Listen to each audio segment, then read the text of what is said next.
Bonjour à tous, j'espère que vous allez bien parce qu'en ce qui me concerne, je vais à merveille. Bienvenue dans votre émission Jeune, feu briller ton avenir. Aujourd'hui, je vous ai réservé encore une bonne surprise. Pourquoi? Parce que j'ai remarqué que plusieurs jeunes se disent que non, pour s'en sortir dans la vie, il faut seulement être d'une famille riche, il faut seulement venir d'une famille de présidents, d'une famille de ministres, il faut seulement être issu d'une famille de grands chefs. Mais aujourd'hui, j'ai le réel plaisir de recevoir quelqu'un qui a su se battre. Malgré qu'il venait d'une famille décente, mais il a su s'imposer. Bonjour monsieur. Bonjour mon ami. Comment allez-vous? Je me porte très bien comme tu le vois. Oh, je le vois, hein, je vois bien habillé, c'est que vous allez vraiment bien. Et toi aussi tu es bien habillé. Ah, merci. Il ne faut pas toujours m'apprécier, toi aussi tu es bien habillé. Merci beaucoup. Pouvez-vous s'il vous plaît vous présenter afin que nos téléspectateurs vous connaissent? Oui, je me présente, moi c'est Patrick Tchingou. Je suis journaliste à Bonjour Kampala, je suis professeur de français, je suis motivateur. Je suis aussi l'ami de tout le monde qui aime la vie et qui n'aime pas se complaindre, comme se lamenter. Oui, oui. Voilà. Ah, vous voyez, hein, c'est vraiment une belle surprise parce qu'il est un animateur. Donc, il est quelqu'un qui pourra vous pousser encore, vous booster encore, vous redonner confiance. Je voudrais d'abord vous demander, êtes-vous issu d'une famille de présidents, de riches, de ministres? Non. Parlez-nous un peu de votre enfance, de votre famille. Ok, merci mon ami. Je vais un peu m'adresser à tout le monde qui nous suit à ce moment. On n'est pas riche, mais Oui, on devient riche. riche. Oh.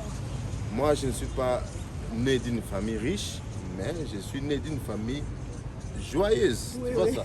Parce que dans une famille joyeuse, ça veut dire que même si vous avez un pain, vous pouvez départager un morceau Oui, oui. et vous mangez avec joie, avec D'accord, paix. c'est d'accord. Voilà, je viens d'une famille calme et mon père nous a appris comment se battre. Oui, oui. Et moi, je me souviens encore, je le dis déjà, merci papa en passant. Oui.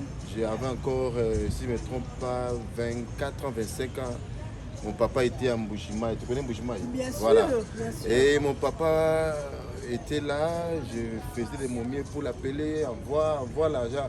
Et un jour, il m'a dit, mais mon frère, toi tu es là, tu fais quoi?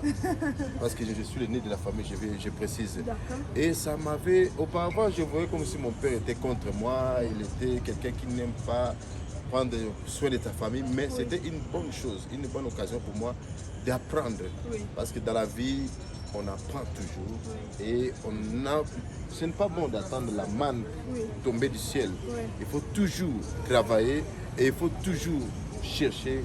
C'est ça mon histoire. Je viens d'une famille calme et surtout, j'insiste, très heureuse. D'accord. Donc chez nous, la joie, c'est notre partage. D'accord. Avec le peu que tu nous donnes. D'accord. Comme l'on dit souvent, à chaque désavantage, il y a toujours un avantage caché. Parce que beaucoup de gens se disent que non, être issu d'une famille modeste, une famille joyeuse, comme vous l'avez dit, c'est un désavantage. Mais pour vous, quel a été cet avantage primordial en fait? L'avantage, comme je viens de l'énumérer, vous savez, laissez-moi vous donner un exemple. Aujourd'hui, il y a des gens qui sont nés dans, je peux dire, dans des familles privilégiées, permettez-moi le terme. Et pour eux, tout était facile. Oui. Tout était facile, même pour... Il y a des filles, même des filles de 15 ans, pour laver leurs sous-vêtements, il faut toujours qu'elles puissent donner aux travailleurs. Ouais. Ça, moi j'appelle ça, c'est... Bon, je ne vais pas employer le terme maintenant. Et ce n'est pas bien, pourquoi? Parce que même les garçons, quand tu ne sais même pas comment te débrouiller à gauche, à droite, et les jours que le papa ne sera pas là, comme nous savons tous, dans ce monde, on ne vit pas éternellement. Il y a des gens qui sont appelés à quitter ce monde à l'âge de 50 ans, 40 ans, 60 ans. Admettons que ton père vous quitte, le papa vous quitte, et qu'est-ce que vous allez faire? J'ai connu des amis pareils qui ne savaient même pas par où commencer. Parce qu'on les servait tout à table. Comme on dit à Lingala, na sanambele. Oui, sanambele. Oui, oui. Donc, les assiettes en porcelaine. Voilà. Et les avantages, comme tu viens de dire là, c'est quoi?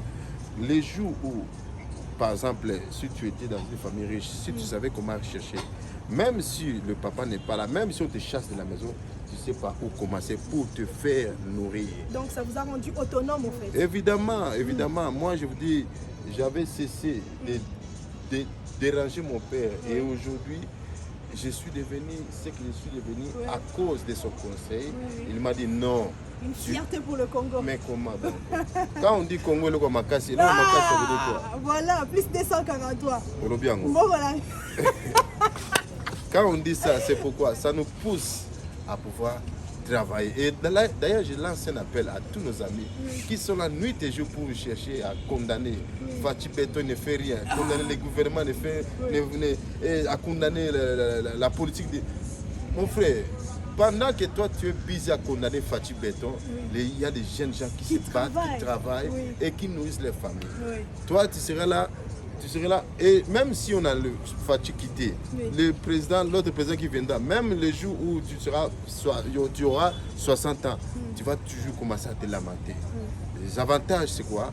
Il faut se battre, même si on coupe les robinets, tu es capable de te débrouiller. D'aller creuser. De l'eau. Évidemment. C'est ça les avantages de compléter. D'être d'une famille joyeuse. N'oublie pas que nous sommes en train de faire un échange. Voilà, merci. Sinon, merci beaucoup. Nous avions reçu Patrick Tchingou. Merci beaucoup. Nous avons Patrick Tchingou, animateur ainsi que présentateur de Partage ton français. Et je vous invite aussi d'aller visiter son émission parce que ça va nous apprendre à bien articuler cette belle langue qu'on appelle le français. C'était Leslie Mpezo à votre service. N'oubliez pas de vous abonner, de liker. Pépé Chang à la caméra. Merci, que Dieu vous bénisse. Partage ton français. Partage ton français.